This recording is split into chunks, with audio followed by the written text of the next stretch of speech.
Olá, meu nome é Augusto, eu vou dar esse curso online para vocês de Probabilidade 2, que é obviamente uma extensão natural, uma continuação natural do curso de Probabilidade 1.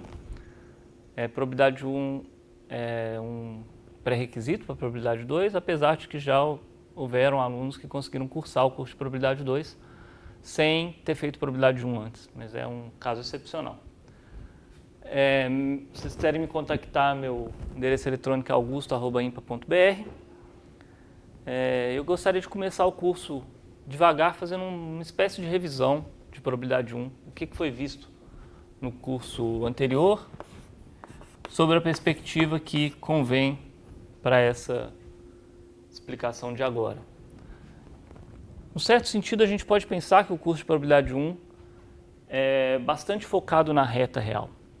Vamos tentar lembrar um pouco o que a gente vê em probabilidade 1. A gente começa com o básico, um espaço amostral, com sua sigma álgebra e uma probabilidade definida sobre ômega. Esse trio a gente chama de espaço de probabilidade e no início do curso ele é tomado como algo bem geral. A gente pode pegar qualquer ômega, onde a gente consiga definir uma sigma álgebra e uma probabilidade, e falar que é o nosso espaço de probabilidade. E existem vários teoremas que valem no curso de probabilidade 1, valem nesse grau de generalidade. A partir de um certo ponto, se esgota o que você consegue falar com tanta generalidade, você começa a ter que se especializar um pouco mais. A gente tem esse espaço ômega, com uma sigma álgebra A e uma probabilidade P. O curso de probabilidade 1 tem uma série de resultados sobre espaços gerais, mas a partir de um certo ponto começa a se esgotar o que você consegue afirmar sobre espaços tão gerais, você começa a querer se especializar. E nesse momento que o curso de probabilidade 1 se foca na reta real. Então começa falando sobre esperança, que já é um conceito bastante relacionado à reta, porque primeiro a esperança é um número real. Segundo, a esperança é tomada sobre variáveis aleatórias, que não nada mais são do que funções mensuráveis para a reta. A gente fala bastante sobre as propriedades da esperança, revisa as teoremas de medida, teoria da medida, que já sabia para integrais, como esperança nada mais como integral, no sentido de medida. A gente traduz todos esses resultados para a esperança. Então, no fundo, já dá para ver que teoria da medida é o coração de probabilidade desde o início. Mas depois a gente salta para o estudo de variáveis aleatórias, independentes e identicamente distribuídas, variáveis I e D. Nesse conjunto, a gente tem vários tipos de resultado. A gente estuda, por exemplo, lei 01. A gente estuda leis dos grandes números, quando que, por exemplo, uma média de variáveis I e D converge para a esperança delas. Quando que um resultado um pouco mais delicado, que é quando que a gente pode centrar essas variáveis, essa soma de variáveis independentes e normalizar por algo um pouco mais sofisticado do que dividir simplesmente por n e obter uma convergência agora num outro sentido para uma distribuição diferente. Então a gente já tem,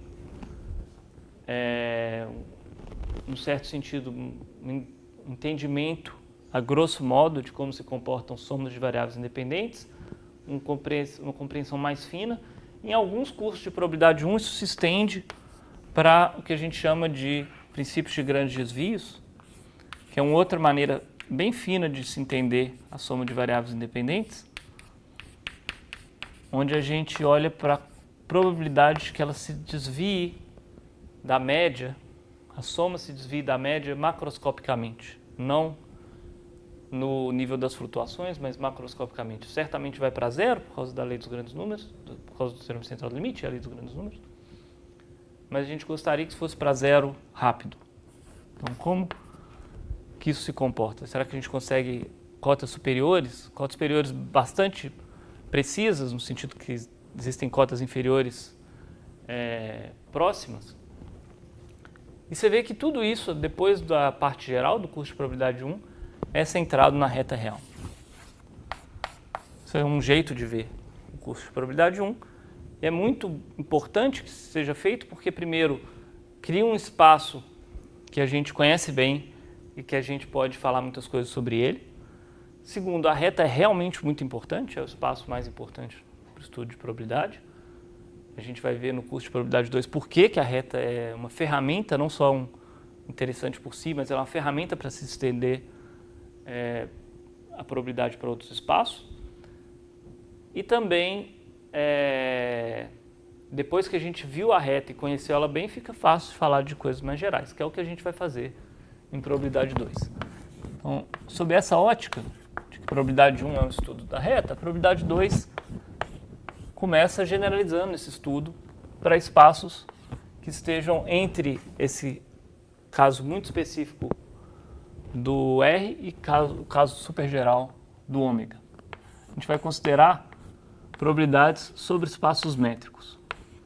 Então a gente vai escolher um espaço métrico E. Sobre ele a gente vai considerar uma sigma álgebra dos borelianos. E a gente vai fazer uma parte boa do curso de probabilidade 2 centrada nesse nível de generalidade, que são espaços que já têm uma estrutura suficiente para que a gente consiga resultados mais ou menos gerais, mais interessantes do que a gente consegue total generalidade. O que a gente pode manter em mente como exemplos disso? Óbvio que a reta deve ser sempre o nosso primeiro exemplo, como já é uma coisa que a gente conhece bem e é um exemplo muito importante. Qualquer coisa que a gente fizer nessa teoria mais geral, a gente vai lembrar primeiro da reta. Mas, óbvio, um exemplo muito importante é o espaço euclidiano, R, uma dimensão D. Um outro espaço que vai ser muito importante durante o curso de probabilidade é o espaço C01, das funções contínuas do intervalo 0,1 na reta. A gente vai ver por que esse espaço é tão importante, mas por enquanto basta pensar que é um espaço legitimamente diferente desses. Um espaço de dimensão infinita, é um espaço que tem bastante estrutura a mais, pode ter questões de mensurabilidade que passam a ser relevantes nele, que não eram relevantes no espaço euclidiano. E além disso ele tem um interesse por si só, pois é onde mora o movimento browniano, que vai ser um ator central no curso de probabilidade 2. Então vamos tentar rever o que acontece aqui no curso de probabilidade 2. Depois da gente falar de espaços métricos em geral assim, a gente vai pegar alguns tipos de maneira de se entender processos ali. A gente vai falar sobre martingais. A gente vai falar sobre o próprio movimento browniano, que em inglês é BM, em português é MB. A gente vai falar sobre teoremas ergódicos.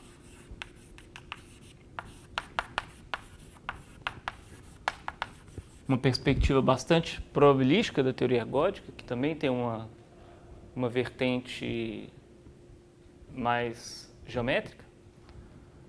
A gente vai falar da vertente probabilística da teoria ergódica. E a gente vai falar também sobre, potencialmente, cadeias de Markov. Não sei se a gente vai ter tempo durante o curso, mas é um assunto tipicamente incluído nesse conjunto aqui. E se, por um lado, probabilidade 1 centrou bastante na reta como o exemplo principal, aqui a gente pode pensar que a gente tem como exemplo principal, exemplo que liga todos esses assuntos, o que a gente chama de processos estocásticos.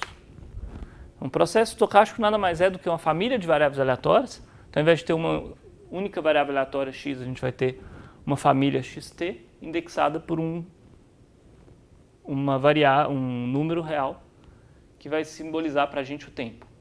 Esse t pode pertencer tanto ao R+, onde o tempo agora é visto como uma coisa contínua, ou 0,1, que é um tempo ainda contínuo, mas limitado. Agora fica bem claro que quando a gente tem uma variável aleatória real,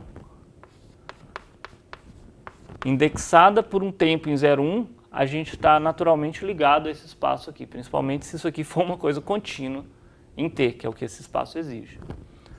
Mas também a gente pode pensar nos naturais, que a gente pensa num tempo discreto, que é o que acontece, por exemplo, com cadeias. É o tipo de martingale que a gente vai ver nesse curso. E o curso de probabilidade 2, nesse sentido, abre o campo de visão para espaços métricos mais gerais, firma a nossa compreensão em torno de processos estocásticos, preparando a gente assim para o curso de processos estocásticos, que vai penetrar mais profundamente nesse tipo de coisa, mas também passa por vários resultados importantes. Assim como a lei dos grandes números, teorema central do limite, são resultados que aparecem muito na probabilidade, além da probabilidade 1, esses teoremas também aparecem demais, e essas teorias aparecem demais em qualquer outro estudo que você fizer em probabilidade. Então, de novo, a gente está fazendo uma escolha parecida com o que a gente fez em probabilidade 1. Escolher um tema e, em cima desse tema, apresentar uma série de resultados que vão ser úteis para além. Então, acho que esse é um bom resumo do que vai ser visto em probabilidade 1. É claro que não se espera que vocês entendam o que são essas palavras-chave por enquanto. Por enquanto, vocês podem imaginar que são só nomes de capítulos do que vem pela frente. Isso, como eu disse, a gente não sabe se vai dar tempo de chegar. Talvez tenha outra coisa que eu acho interessante de colocar no caldo, como, por exemplo, processos de Poisson, que é bastante interessante e encaixa muito bem no curso de probabilidade 2. Alguns cursos de probabilidade 1 já tocam nesse assunto, mas a gente pode falar, por exemplo, de leis fracas, leis dos pequenos números.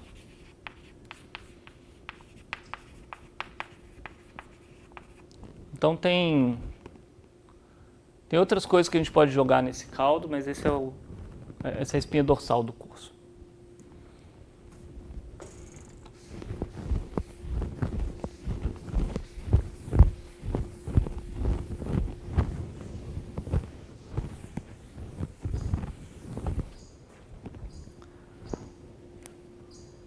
Então, como prometido, a gente vai começar o curso falando sobre espaços métricos. A gente vai considerar um espaço métrico com a sigma-álgebra de Borel definida sobre ele. Esses espaços têm vários exemplos, como eu já disse. E vamos tentar pensar algumas vezes a gente vai pensar nele como um espaço mensurável, às vezes a gente vai pensar como um espaço de probabilidade. Vamos pensar o que a gente já sabe sobre espaços como esse que a gente viu em probabilidade 1. Em probabilidade 1 a gente gastou um tempo falando da medida de Lebesgue, que é bastante importante, principalmente no curso de teoria da medida. A gente constrói medidas usando teoremas de extensão que usam o conceito de probabilidade regular.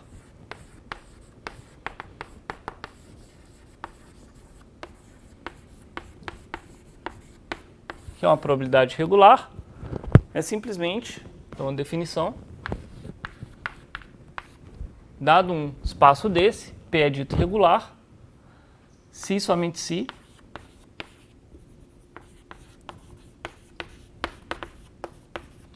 para todo A mensurável, que eu vou denotar a sigma-álgebra como A, mas a gente mantém em mente que no caso dos espaços métricos ela vai ser a sigma-álgebra dos borelianos. Existem fechados F e abertos G, tais que o F está contido no A, o A está contido no G e, desculpa, esqueci de um modificador aqui, para todo epsilon maior do que zero existem esses fechados e abertos, tais que essa inclusão vale e a probabilidade de G menos F é menor do que epsilon. Em outras palavras, a gente está num espaço métrico, que existe o conceito de espaços de abertos e fechados, e a gente consegue aproximar a probabilidade de qualquer conjunto por um fechado por dentro e um aberto por fora. A gente consegue cercar o A dessa maneira específica. começa a ficar claro que conjuntos fechados e abertos vão ser bastante importantes para o estudo de probabilidade nesse espaço. A gente vai começar a poder fazer alguns teoremas que, para provar para qualquer conjunto A, basta para provar para fechados ou abertos em determinados contextos. E um teorema nessa direção diz que sempre que nós tivermos espaços métricos com a sigma-álgebra dos borelianos, esse espaço vai ser regular. Então aqui eu enunciei a definição de regular para um espaço qualquer, um espaço topológico qualquer. Todo espaço métrico ele é regular. Vamos ver a prova desse teorema?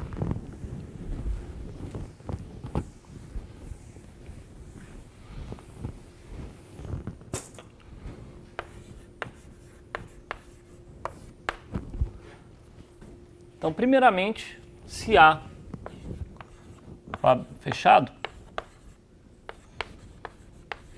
esse é o primeiro caso, então a gente obviamente vai escolher F como sendo o próprio A, e a gente vai escolher G de epsilon. Então nos foi dado um epsilon, a gente tem que escolher F e G, F vai ser sempre escolhido como A, e G de epsilon vai ser o conjunto B A epsilon, BA, vou chamar de delta porque não é exatamente o mesmo epsilon do enunciado da definição. Vamos definir G delta como sendo a bola centrada em A com raio delta. O que significa isso? Simplesmente o conjunto de todos os x em E, tais que a distância entre x e A é menor do que delta. O que significa a distância entre x e A? Isso daqui é o ínfimo da distância entre x e y para y em A. Então, esse é o conjunto dos pontos que estão a distância estritamente menor do que delta de algum ponto de A. Vamos tentar ver que esse G, que obviamente é aberto, por ser uma união sobre todos os pontos em A, união talvez não enumerável, mas não importa, uma união de abertos. Esse é um outro jeito de escrever a bola de centro A e raio delta, que faz ficar bem óbvio para a gente que G é um conjunto aberto. Vamos ver que esse conjunto aberto aproxima A por fora. A gente já sabe que a gente consegue um fechado que aproxima A por dentro. Vamos ver se a gente consegue um aberto que aproxima A por fora. Isso é razoavelmente óbvio porque, como A é fechado, o G delta, como sequência de conjuntos, quando delta vai para zero, converge para A. O que eu quero dizer com isso?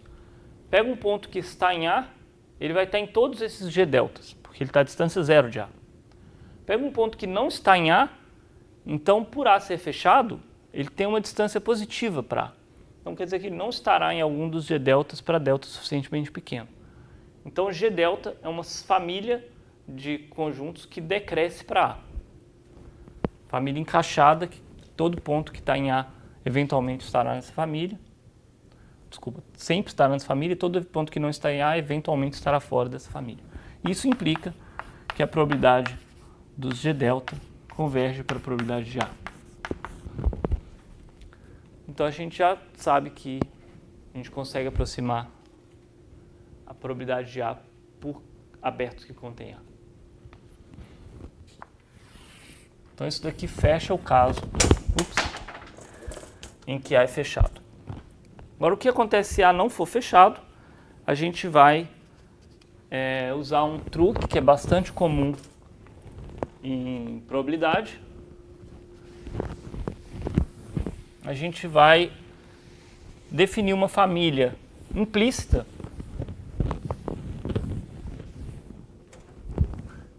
digamos G de todos os conjuntos A na sigma álgebra, tais que existe F e G, F fechado, G aberto. Desculpa, de novo eu esqueci, para todo epsilon maior do que zero, existem F e G. Não sei se a câmera pega bem aqui em cima. Para todo epsilon maior do que zero, existe F e G, F fechado, G aberto, com probabilidade de G menos F menor do que epsilon. Então, esse é o truque que é bastante comum em teoria da medida, definir uma família implícita de conjuntos que satisfaz exatamente o que a gente quer. A gente já sabe que todos os fechados pertencem a G.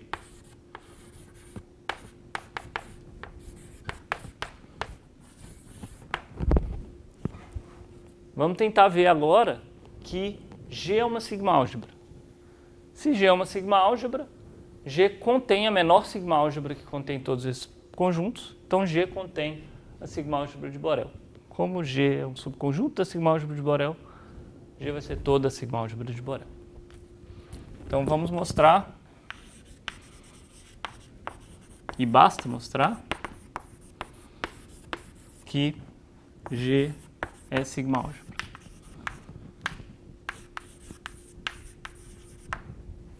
É mais ou menos nessa linha que seguem os teoremas de extensão. Teorema de Dynkin, Kara-Teodori. Então a primeira coisa que a gente tem que observar é que ômega pertence a G. Isso é válido porque ômega é fechado. Agora, seja um A pertence a G, o que a gente pode dizer sobre A complemento? A gente sabe que para todo epsilon existem F e G, agora eu não vou ficar escrevendo mais F é fechado e G é aberto, com F contido em A contido em G e probabilidade de G menos F menor do que epsilon. A gente sabe que a gente consegue aproximar F por cima e por baixo, por fechados e abertos. O que acontece com A complemento? A gente sabe que G complemento está contido em A complemento, está contido em F complemento. Esse conjunto é fechado, esse conjunto é aberto e G complemento, desculpa, F complemento menos G complemento são os pontos que não estão em F, mas não estão em G complemento. Ou seja, não estão em F e estão em G. Ou seja, exatamente esse conjunto.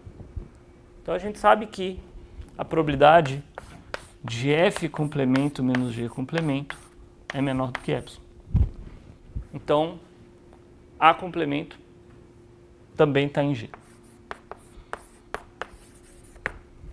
Então a gente já viu dois pontos da prova de que G é uma sigma álgebra, só falta mostrar que G de fato satisfaz a sigma aditividade. Desculpa, que G contém uniões enumeráveis. Então, para isso a gente considera A1, A2 e assim por diante, uma sequência de elementos de G. E a gente gostaria de mostrar que a união dos AIs também pertence a G. Aqui a gente poderia ter uma intuição inocente de que existem, obviamente, FIs e GIs. A gente podia tomar a união dos FIs, que está contido na união dos AIs. Mas a gente vai começar a esbarrar em problemas como, por exemplo, a união enumerável de conjuntos fechados pode não ser mais fechado. Os fechados são uma classe fechada por uniões finitas apenas. Então é exatamente isso que a gente vai fazer. A gente vai escolher, dado um epsilon, né?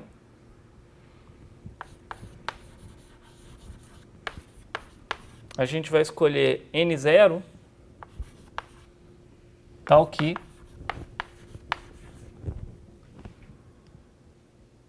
a probabilidade da união em I dos FI, esses FI aqui, definidos da seguinte forma. A gente, para todo I, existe isso daqui, tal que a probabilidade de GI menos FI menor ou igual a 2 a menos N mais 1 vezes epsilon. Então, para todo I a gente escolhe uma boa aproximação de AI, de maneira que elas ainda sejam bem somáveis. Os erros que a gente comete em cada passo. Então a gente agora pode escolher como os FIs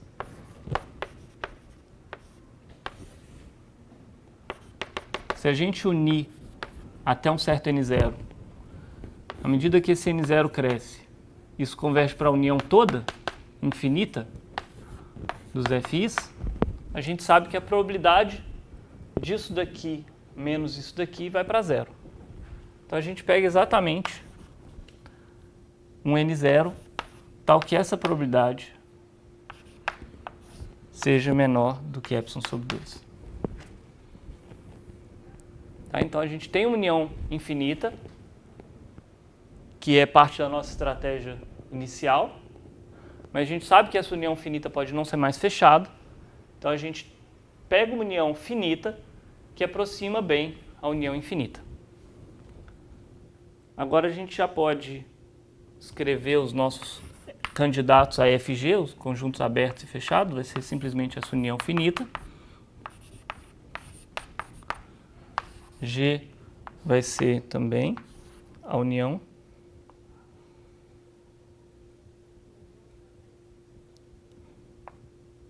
G, na verdade, a gente pode pegar a união infinita, né? Uniões infinitas de abertos são ainda conjuntos abertos. Então, a gente já escolheu FG, é tudo que a gente precisa agora. Obviamente, FI está contido em AI, lembrando que A é o conjunto que a gente precisa mostrar que pertence a G, é a união de AI. Então, todos esses FI estão contidos em A. Então, F, como é a união finita, também está contido em A. Todos os GIs, a união dos GIs, todos os GIs contêm AI. Então, a união dos GIs contém a união de AI. Então, a gente está no contexto certo, a única coisa que a gente precisa fazer é estimar a probabilidade de G menos F. Mostrar que isso é menor que epsilon. A probabilidade de G menos F, a gente vai simplesmente usar que a probabilidade da união é menor ou igual à soma das probabilidades.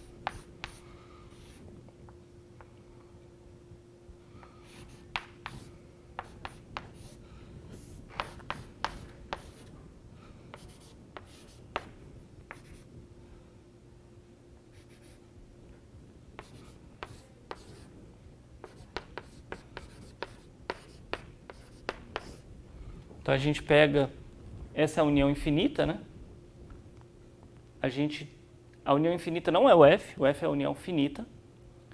Se você está em G menos F, ou você está em G menos a união infinita, ou você está na união infinita menos F.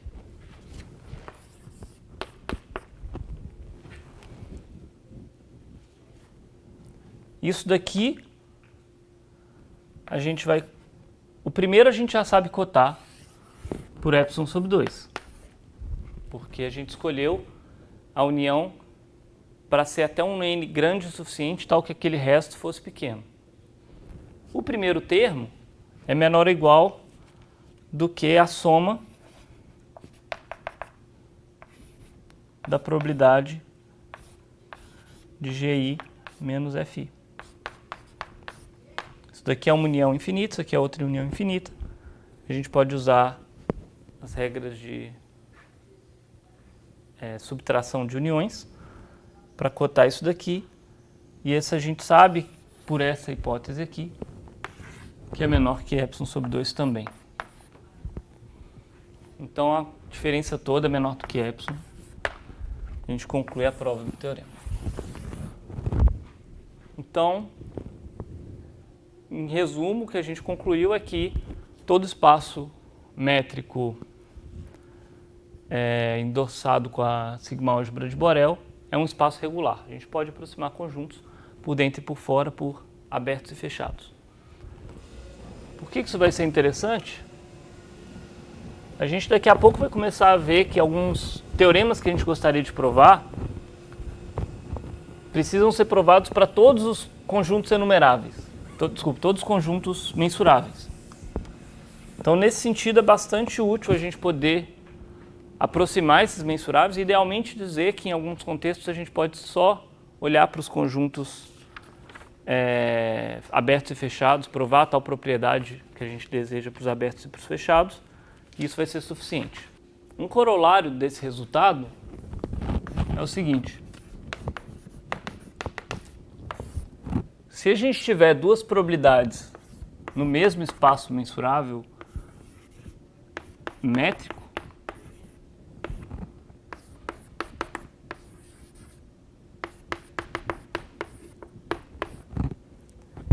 e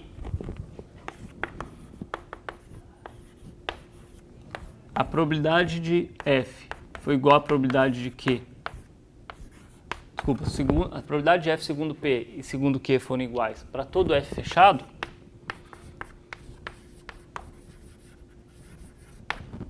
então P igual a Q. Então esse já é um primeiro exemplo daquilo que eu disse, que em alguns contextos você gostaria de provar alguma coisa, por exemplo, a igualdade dessas duas probabilidades, e ao invés de testar para todos os mensuráveis, que é o que a princípio você deve fazer, você gostaria de provar para uma classe mais simples, mais conhecida, mais geométrica, como por exemplo todos fechados. Por que isso aqui é verdade? A gente já sabe que a gente consegue aproximar a probabilidade de qualquer mensurável por um fechado que está dentro, então a gente consegue aproximar a probabilidade de A e segundo P e segundo Q com coisas que são iguais. Então, vale esse corolário. Essa hora eu gostaria, antes de anunciar o próximo resultado, eu gostaria de fazer um parêntese sobre o que a gente está, os dois tipos de caminho que a gente está tentando levar em paralelo. A gente tem um eixo de simplificar as coisas, que é o eixo da teoria da medida, de estudar conjuntos mensuráveis. Por exemplo, quando que a gente pode não provar alguma coisa para todos os mensuráveis, mas só para abertos e fechados, por exemplo. E tem uma outra linha de raciocínio paralela, que é mais baseada na análise funcional. Como a gente sabe, a teoria da medida e a análise funcional andam muito de mãos dadas,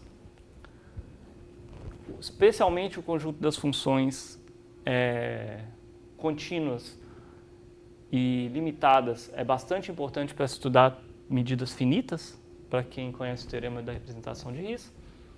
Então é bastante interessante a gente manter essas duas maneiras de simplificar a nossa vida em paralelo. A gente entende bem, por exemplo, conjuntos abertos e fechados, e a gente também entende bem funções contínuas.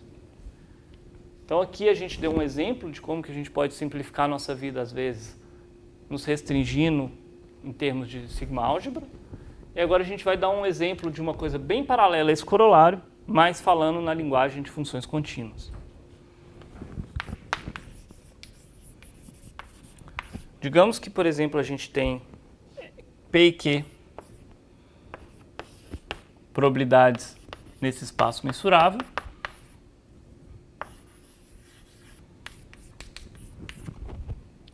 E a integral de F segundo P é igual à integral de F segundo Q para toda F contínua limitada.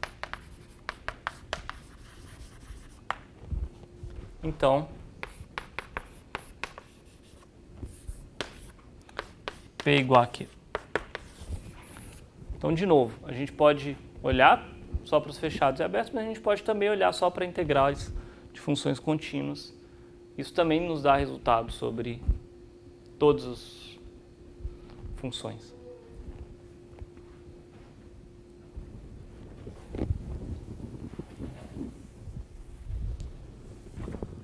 Então vamos provar esse teorema. A gente já sabe pelo corolário anterior que basta mostrar a igualdade de P e Q para conjuntos fechados. Então tome F fechado.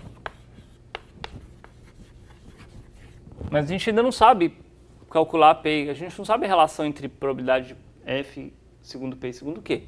O que a gente sabe é relacionar a integral de funções contínuas. Então vamos tentar definir uma função contínua a partir desse conjunto fechado. Imagina que aqui está o nosso conjunto fechado, que é esse, digamos, intervalo aqui, para manter algo concreto em mente. Uma função natural é a função indicadora de f, que mesmo nesse exemplo simples da reta não é garantidamente uma função contínua. E se a gente conseguisse interpolar um pouco para uma função contínua? A gente sabe, por exemplo, que a função distância é uma função contínua no espaço métrico. Então, o que a gente vai fazer é definir f como sendo a distância, 1 menos a distância entre x e f sobre epsilon, que é, então a distância, ela é 0 aqui, e a gente gostaria que fosse 1 no conjunto, não 0. Então a gente toma 1 menos.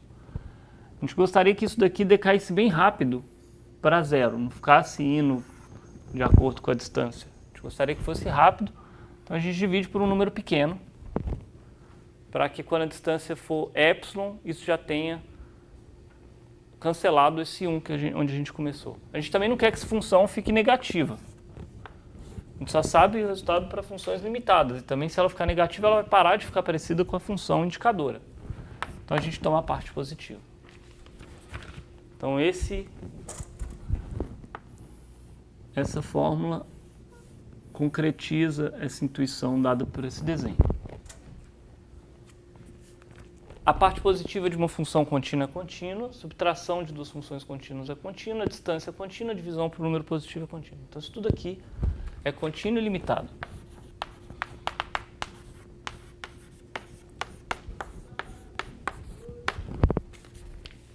Contínua e limitada por 0,1. Então a gente sabe que a integral de f segundo p é igual à integral de f segundo q. Como que isso se relaciona com a probabilidade de f maiúsculo e a probabilidade segundo p e segundo q? Tá, isso daqui, essa função é maior ou igual à indicadora de f maiúsculo. Então, a gente pode trocar isso daqui pela integral da indicadora, que vai dar simplesmente a probabilidade de f. Por outro lado, aqui a gente não pode dizer que a função f é menor do que a indicadora, ela é visualmente maior do que a indicadora, mas ela é menor do que a indicadora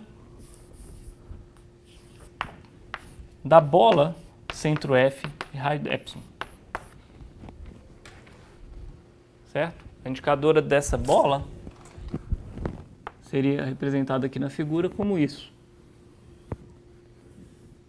Um jeito de ver essa inclusão, essa desigualdade, é pensar, se você está a distância maior do que epsilon do conjunto f, então isso daqui é maior do que 1, isso daqui vai ser negativo, a parte positiva vai ser 0. Então, a função f é 0, onde essa aqui, a indicadora da bola também é 0. E no outro caso, onde você está na bola, a indicadora da bola é 1. Então, como essa aqui é limitada por 1, nos dois casos a f é menor do que a indicadora da bola. Então, a gente pode afirmar isso. E à medida que epsilon vai para 0, isso daqui decresce para q de f. Como a gente viu naquele início, porque a bola, como conjunto, decresce para F. Exatamente porque F é fechado. Então isso termina a prova do teorema e a gente vê mais um jeito de mostrar a igualdade entre duas probabilidades, agora via funções contínuas.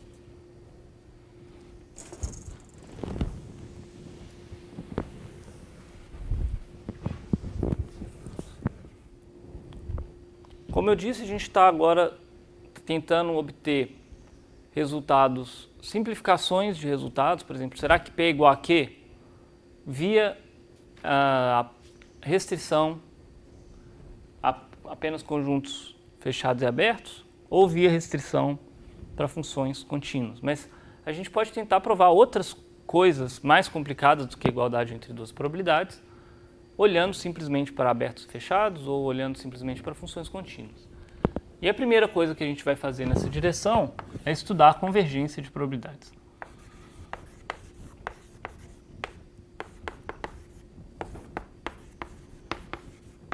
Então, a convergência fraca é um conceito que não é totalmente estranho para quem já fez probabilidade 1.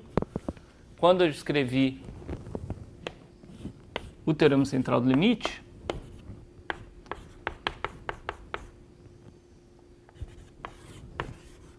eu fiz uma seta dupla antes de escrever a distribuição normal, e essa seta dupla representa exatamente a convergência fraca. Na reta, ela assume várias formas. Alguns cursos definem a convergência fraca como convergência ponto a ponto da função acumulada de distribuição, exceto pelos pontos de descontinuidade da função acumulada de distribuição no limite. Alguns cursos definem como a convergência das funções características, ou transformada de Fourier, se você preferir.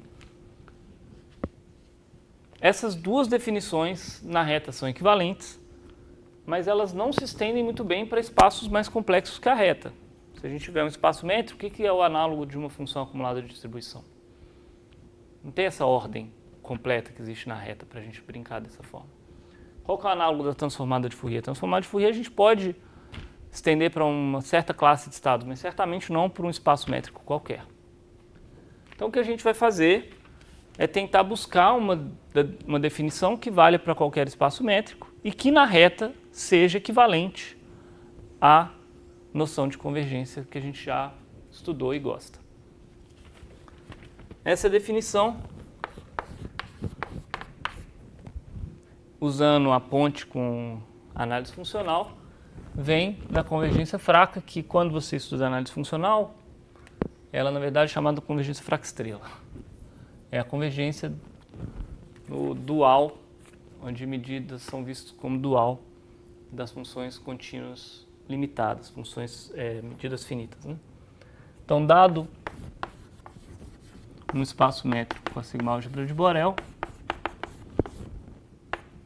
dizemos que Pn, uma sequência de probabilidades, converge em distribuição fracamente para uma P se para toda F contínua e limitada, a integral de F segundo Pn converge como uma sequência de números reais para a integral de F segundo P.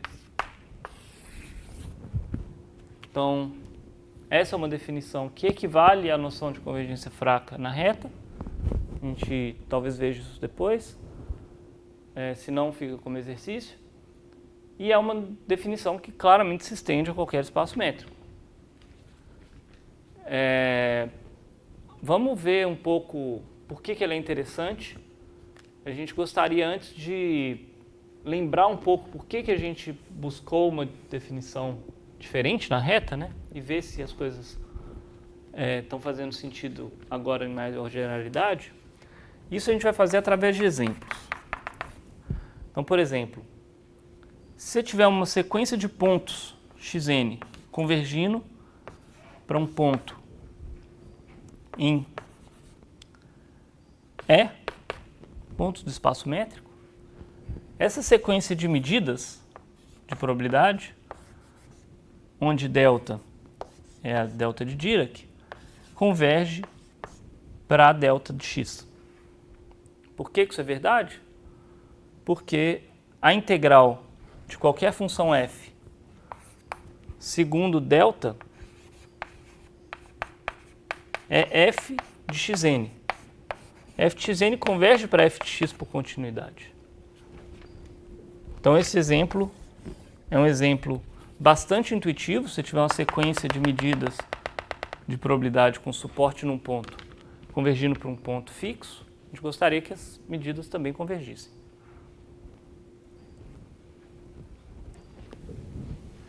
Pode parecer um exemplo bastante inocente, certamente é o exemplo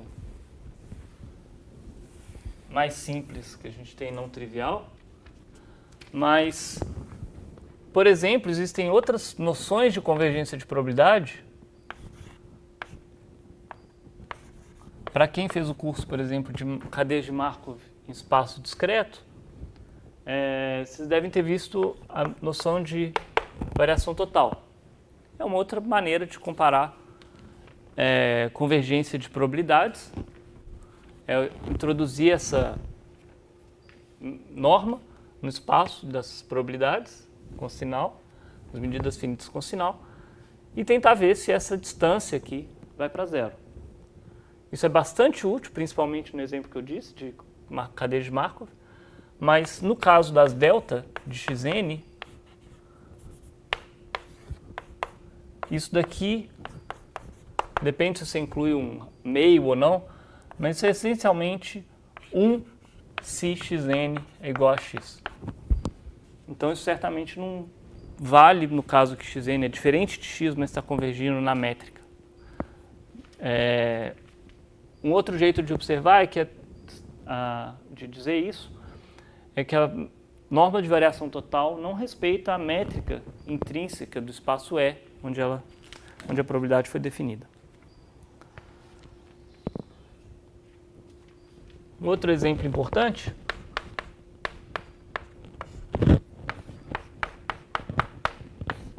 imagina que a gente tem uma sequência delta n, mu n, uma probabilidade no espaço 0,1, dada por soma 1 sobre n, a soma de delta i sobre n. Então, um jeito de interpretar isso, você pega o intervalo 0,1 e coloca em cada ponto múltiplo de 1 sobre n, uma massa de intensidade 1 sobre n também. Isso é uma probabilidade e a gente gostaria de ver que ela converge para a medida de Lebesgue no intervalo 0,1. Certo? Isso seria um excelente indício de que a gente está definindo uma noção de convergência sólida. Isso é verdade para o nosso exemplo específico? Porque a gente sabe, pela teoria de integração de Riemann, que se a gente tiver uma função contínua ilimitada, essa integral com respeito a mu nada mais é que a soma de Riemann, com aquele exato pontilhamento de f de i sobre n. Então isso é uma soma de Riemann que converge como sequência de números reais para integral de f dx, onde aqui eu estou dizendo integral com respeito a Riemann, mas no caso de funções contínuas ela coincide com a integral com respeito a Lebesgue. Então eu posso colocar aqui, vou ser bastante preciso, a integral com respeito a Lebesgue. Então a gente agora tem uma prova de que esse exemplo de fato converge. Para toda função contínua limitada, a integral está convergindo, então essa sequência de funções de medidas de probabilidade está convergindo para essa medida limite. Isso, mais uma vez, não é verdade no caso da variação total. No caso da variação total, a distância entre essas duas medidas é sempre 1. Para qualquer n, a distância entre no n e a medida de Lebesgue em variação total é sempre 1. Mais um sinal de que a gente está no caminho certo na nossa definição.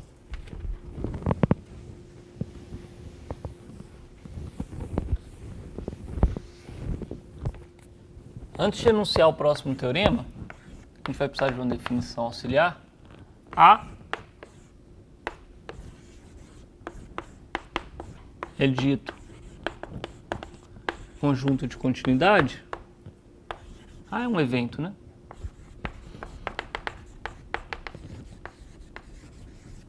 Se a probabilidade da fronteira de A é igual a 0. Bastante importante relacionar essa definição com o caso da reta. Para definir funções acumuladas de distribuição, a gente simplesmente tomou a probabilidade do intervalo menos infinito, x fechado em x. Certo? E está representado aqui, esse intervalo semi-infinito. O que quer dizer esse intervalo ser um intervalo de continuidade, um conjunto de continuidade? Significa simplesmente dizer que P de x é igual a 0. Então, menos infinito x é conjunto de continuidade. Se somente se a probabilidade da fronteira, que no caso é só o x, é 0. Se somente se f é contínua em x. E a gente lembra que a continuidade de f tinha um papel bastante importante, se uma convergência fraca. Então, só estou fazendo essa ponte. Maneira natural de generalizar aquilo que eu disse. A gente não tem como definir a função acumulada de distribuição, mas essa propriedade que é importante, a gente tem como generalizar. Para conjuntos arbitrários, ele vai ser dito um conjunto de continuidade se a fronteira tiver probabilidade 0. Com essa definição, a gente pode enunciar o principal teorema dessa aula, que eu acho que resume bastante o tema da aula. O tema da aula, de novo, é pegar coisas que acontecem em espaços métricos, que, a princípio, podem ser bastante difíceis de provar, por você ter essa obrigação de provar coisas para todos os conjuntos do espaço métrico. Lembra que na reta, boa parte da energia foi gasta tentando simplificar provas para apenas esses raios. Então, alguns teoremas de probabilidade 1 falavam que se você provar algo só para os raios, você provou para toda a probabilidade. Por exemplo, a própria convergência fraca foi traduzida para a função acumulada de distribuição. Então, o tema dessa aula é tentar fazer uma coisa nessa direção. A gente começou tentando mostrar que a probabilidade que duas probabilidades são iguais se você conseguir provar algo sobre fechados, ou se você conseguir provar algo sobre integral de funções contínuas limitadas. E agora a gente vai relacionar a convergência fraca com convergência de coisas que acontecem em fechados ou funções. Teorema de Portmanteau.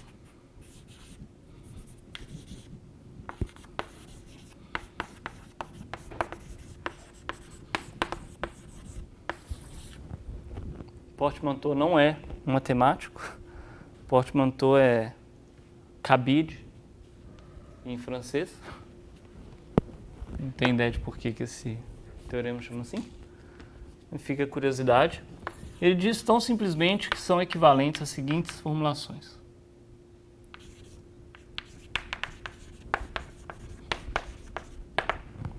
Então, 1. Pn converge fracamente para P. Essa é a notação para todas as funções contínuas limitadas, integral segundo Pn converge para integral segundo P. 2. Para toda f contínua, uniformemente contínua, ilimitada, a integral de f segundo Pn converge, como sequência de números reais, para a integral de f segundo p. Então isso daqui é uma versão mais fraca, onde a gente não está testando. Nosso conjunto de funções teste não são todas contínuas limitadas, mas as uniformemente contínuas limitadas. 3. Para todo f fechado, o lim_sup da integral, da probabilidade de f é menor ou igual à probabilidade de f segundo p. 4 é uma coisa análoga para conjuntos abertos. Interessante, a gente usa f para fechado e g para aberto, né? Em alemão, aberto é geöffnet, que é com g. Lim_inf da probabilidade n de f é maior ou igual que a probabilidade de f. E para terminar, a gente gostaria mesmo de dizer que Pn converge para P se a probabilidade de todos os eventos converge. Isso não é verdade, né? A gente já viu que se Xn converge para X, mas Xn é diferente de X, então a probabilidade de X, segundo delta n é 0, mas segundo delta é 1. Então não é verdade que a gente pode simplesmente colocar Pn converge para P equivalente a Pn de A converge para P de A. Mas a gente pode dizer que isso é verdade se a gente se restringir para As conjuntos de continuidade.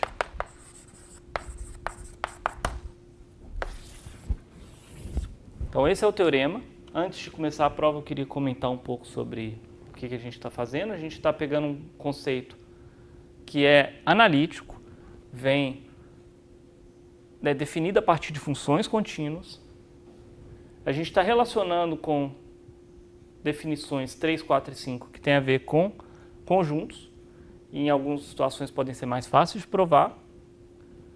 A gente está amarrando essas três definições via conjunto. Essas aqui são bem complementares uma da outra, mas a gente está amarrando com o conceito de conjunto de continuidade, que, como a gente disse, no caso da reta, tinha um papel importante. Esse teorema pode ser útil em qualquer uma das direções, né? Dado que é uma equivalência, a gente pode usar ele para... Se a gente já souber da convergência fraca, a gente pode usar qualquer uma dessas propriedades a nosso critério, ou a gente pode usar alguma dessas para provar que a convergência, em alguma situação que seja difícil provar essa convergência. O caminho mais típico que a gente vai fazer é esse. Tentar provar uma coisa para conjuntos e obter a convergência fraca, que vai ser o resultado final que a gente vai querer nos teoremas que vem para frente. Mas na hora de aplicar os teoremas que a gente vai provar durante o curso, então, por exemplo, a gente vai mostrar que uma coisa converge para o movimento browniano, seja lá o que isso quer dizer. A gente vai usar essa direção. Na hora que alguém quiser usar o teorema que a gente acabou de provar para fazer alguma coisa, vai, às vezes, usar a direção contrária. Fala, já que converge, então eu quero usar a 5, e vai fazer alguma coisa sobre a 5.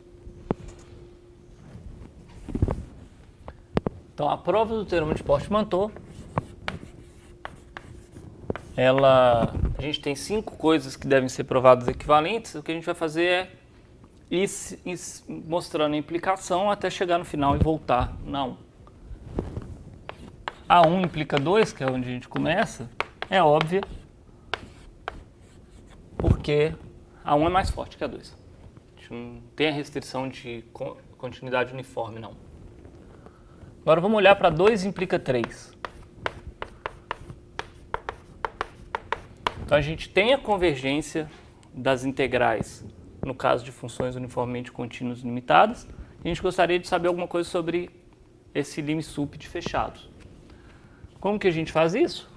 Lembra que no início da aula a gente pegou um conjunto fechado e considerou digamos, um A fechado, o F fechado, a gente viu que ele estava contido em G delta de F, ou seja, uma bola aberta de centro F e raio delta.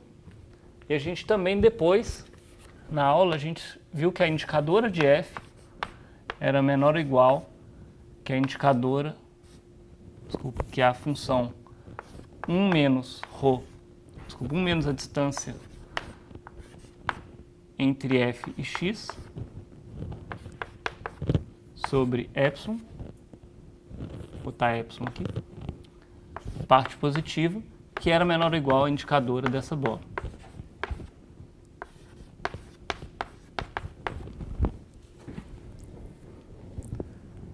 Então a gente já usou esses resultados antes na aula e agora vamos ver como que eles podem ajudar a gente nesse contexto.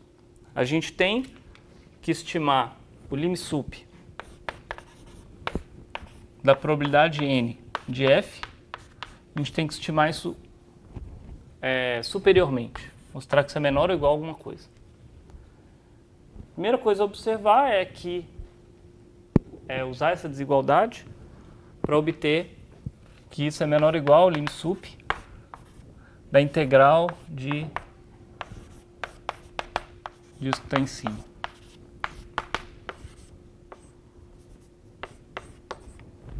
Segundo Pn.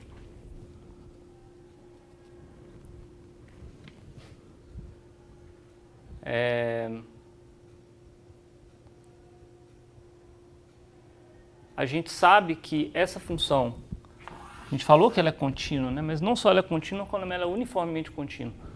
O máximo entre uma função uniformemente contínua, entre duas funções uniformemente contínuas é uniformemente contínua. Um é uniformemente contínua, a subtração entre uniformemente contínuas é uniformemente contínua, dividir por uma constante não quebra a continuidade uniforme, e a distância é uma função uniformemente contínua. Então a gente pode usar o resultado que a gente já tem, não só o lim_sup, mas o limite de fato dessa integral é a integral da mesma função segundo P. E a gente sabe que essa função é menor que a indicadora, então isso daqui é menor ou igual a P de bola, centro F, raio delta.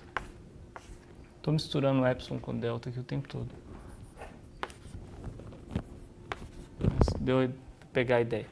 Isso daqui a gente pode fazer arbitrariamente próximo da probabilidade de F, quanto a gente queira, tomando epsilon suficientemente pequeno. Então a gente consegue mostrar que o lim_sup é menor ou igual à probabilidade limite de F, para qualquer F fechado. Então 2 implica 3. 3 equivalente a 4.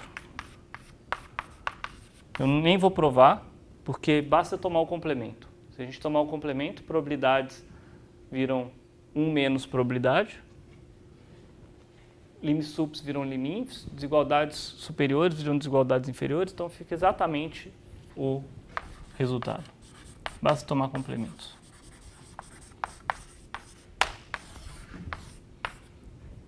Então vamos para 3 implica 5.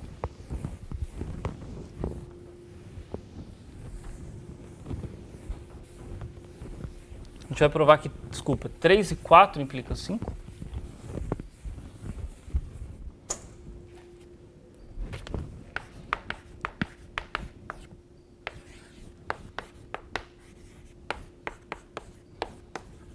Então vamos para a prova de que 3 e 4 juntas implicam 5.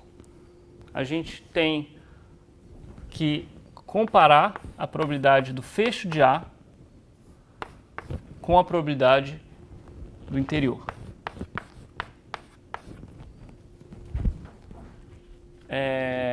A gente sabe que essas duas coisas são iguais. Se a gente está tentando provar 5, a gente assume que A é um conjunto de continuidade. E aqui no meio, entre essas duas coisas que são iguais, a gente quer colocar coisas que nos deem a existência do limite. Então vamos lá, isso aqui é fechado por 3 desculpa, isso é maior ou igual ao lim sup de Pn de A fecho. Isso daqui é maior ou igual ao lim sup de Pn de A, porque é um lim sup de coisas estritamente maiores ou iguais a Pn de A. Isso daqui, por outro lado, é maior ou igual ao lim inf.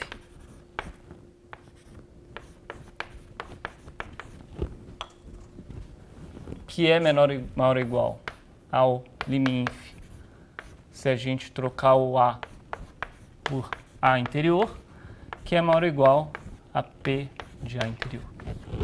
Então a gente mostrou que, no fundo, todas essas coisas são iguais, porque a cadeia de desigualdade segue sempre na mesma direção e termina com uma coisa igual.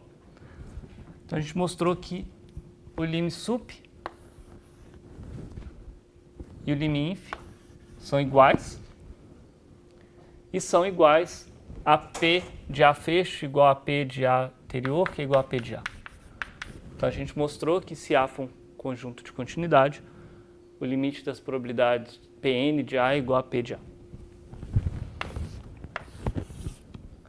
E agora talvez o que seja um pouco menos intuitivo, a gente está fechando o ciclo, né? Está vindo lá do último ponto, que é mais geométrico, e voltando para o mais analítico, que é a definição. E aqui já começa a ficar claro uma coisa que eu mencionei e que vai ser um tema recorrente do curso de probabilidade. Estudar a probabilidade a fundo na reta ajuda bastante a estudar a probabilidade em espaços mais gerais. Por exemplo, aqui a gente vai lembrar que se f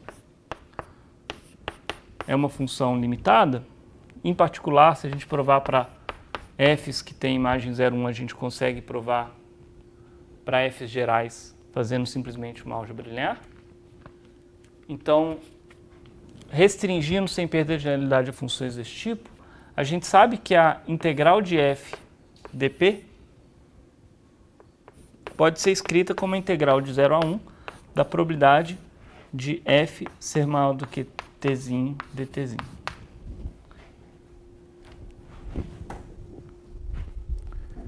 Então, isso é um resultado da reta, mas, de novo, como a gente está... isso daqui é uma integral na reta, mas é uma maneira de escrever uma esperança como uma integral real. E esse é um resultado que ajuda a gente em vários contextos, mesmo quando a f não está definida na reta. O que a gente pode fazer com isso? A gente gostaria de falar que isso daqui, se a gente colocasse um n, ficaria igual. Então, o limite em n seria isso aqui, e a gente teria a definição 1. Mas é óbvio que aqui a gente está olhando para a probabilidade de eventos, que a gente sabe que não convergem sempre. Mas com 5, a gente sabe que isso aqui converge em alguns casos, pelo menos. Se o conjunto f maior do que t for um conjunto de continuidade,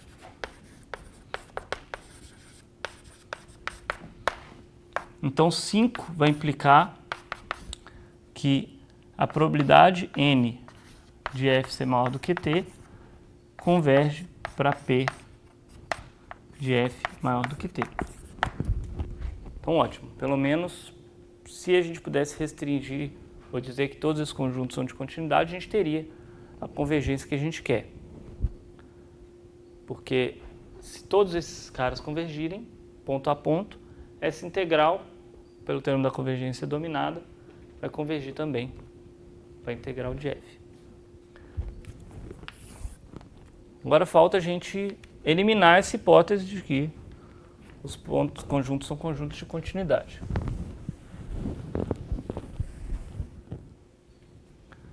Então, o que significa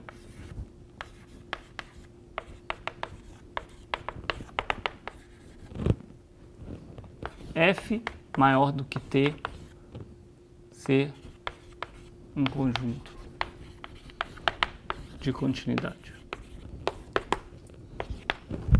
Significa que a probabilidade da fronteira desse conjunto é 0.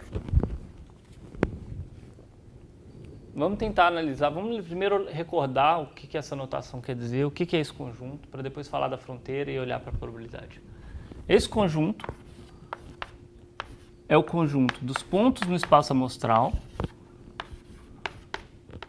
vou chamar de X, porque espaços métricos é mais típico, tais que f de x é maior do que t.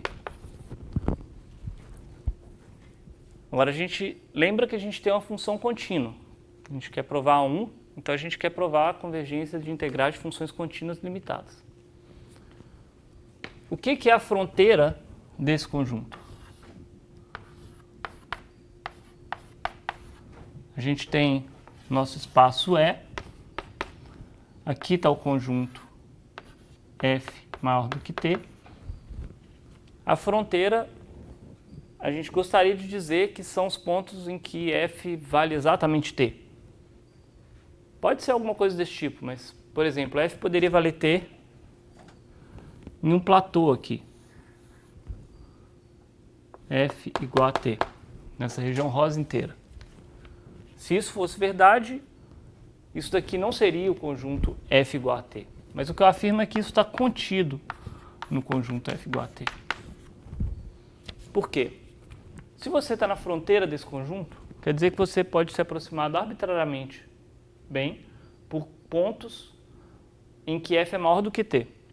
Então quer dizer que você é maior ou igual a T. F de x é maior ou igual a T, para qualquer ponto na fronteira. Por outro lado, se você está na fronteira, você também pode ser, o ponto x está na fronteira, ele também pode ser arbitrariamente aproximado por pontos xn, onde f é menor ou igual a t. Então, a f de x também tem que ser menor ou igual a t. Então, a f de x tem que ser menor ou igual, maior ou igual, ela é igual a t. Então, agora a gente tem uma inclusão bastante importante, porque diz que se a... Desculpa. Como esse conjunto aqui, esses conjuntos são disjuntos, certo? Então, e a união não é numerável,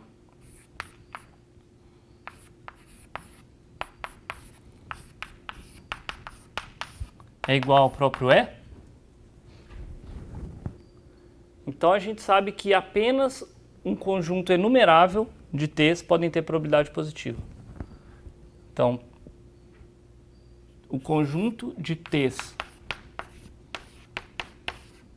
tais que a probabilidade de F igual a T é maior do que 0 é enumerável. Isso é um argumento clássico. Se esse conjunto fosse não enumerável, você conseguiria mostrar que a soma pode ser feita arbitrariamente grande, mas a soma tem que ser 1. Então esse conjunto é enumerável. Vamos escrever ele como T1, T2, etc. O que quer dizer que a menos de um conjunto enumerável de T's, a probabilidade da fronteira de F maior do que T é igual a 0, exceto por um conjunto enumerável. Então a gente consegue reconstruir aquele argumento que a gente queria, usando o teorema da convergência dominada. A gente sabe que a integral de f dPn é igual à integral de 0 a 1 da probabilidade n de f ser maior do que t dt. Isso daqui converge para p de f maior do que t, exceto quando esse conjunto não for um conjunto de continuidade. Mas ele só não é um conjunto de continuidade para valores enumeráveis de t.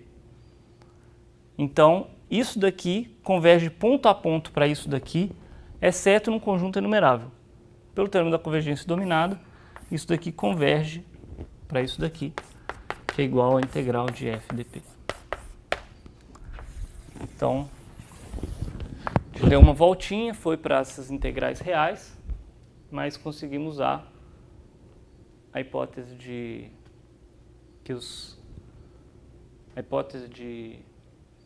que vale a convergência para conjuntos de continuidade para obter a convergência fraca. Então, antes de terminar a primeira aula, eu gostaria de dar uma aplicação do teorema de Portmanteau para um resultado conhecido de análise na reta. Quem fez um curso de análise na reta mais ou menos inspirado no Elon, por exemplo, viu esse resultado. Também um análogo foi provado no curso de análise no RN, no livro do Elon, mais ou menos pela mesma linha de raciocínio. É um resultado bastante custoso, em análise, principalmente em análise no RN, e que aqui vai seguir mais ou menos de graça para a gente, claro, dado toda essa teoria. Mas imagina que a gente tem um A, que é um subconjunto do 0,1, cuja fronteira tem medida de Lebesgue zero. Isso é o que a gente normalmente chama de um conjunto Jordan mensurável.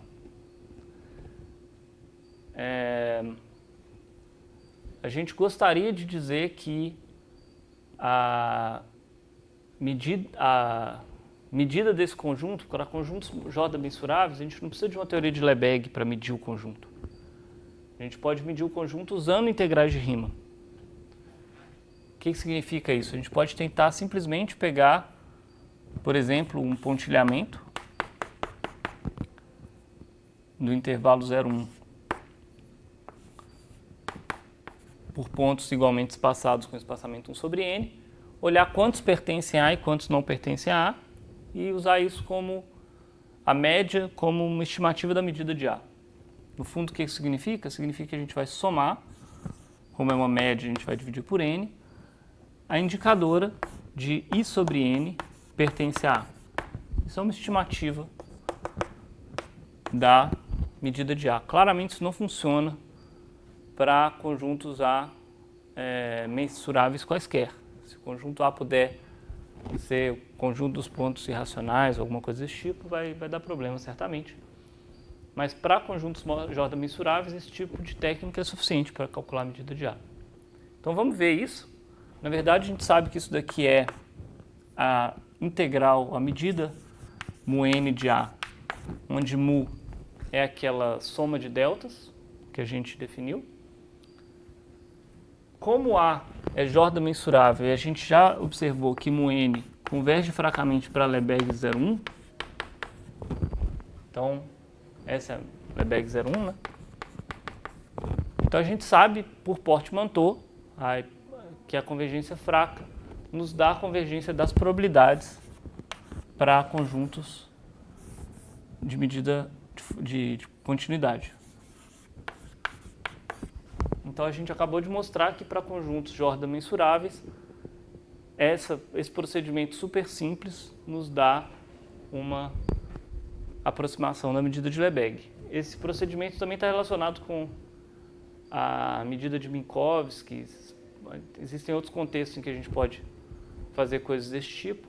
É exatamente o que difere a medida de Jordan da medida de Lebesgue, ou a medida de Minkowski da medida de Hausdorff.